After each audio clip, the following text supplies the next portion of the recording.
चलतु आज लिंगराज मंदिर बुलाबुली करिया।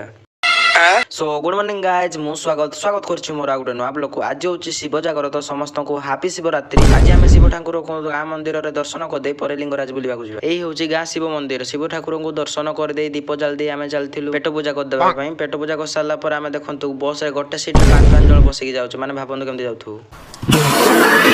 यही देखु लिंगराज मंदिर पाखापाखि केते केते दुकान बस शिव जागर रास्ता साइड रे मिलता फ्री रे टंका तोड़ा एमती किसी फ्री जिनस नथिबो जोटा स्वागत छाड़ीदेव। मंदिर सामना को जाई जना पड़ला जे फ्री रे एंट्री नहीं तो टिकट काटवा पड़ो। स्वागत पुणी टिकट काटो एमती तो हबनी मु पुणी चली आउथरे टंका तोड़ा पीवा फ्री रे।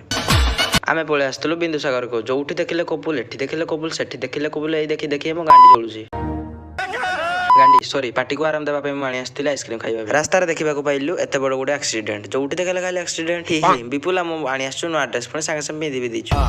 सो आज पय रहली गाइज पुणी आ गोटे वीडियो रे नो अंदाज रे देखा हवा।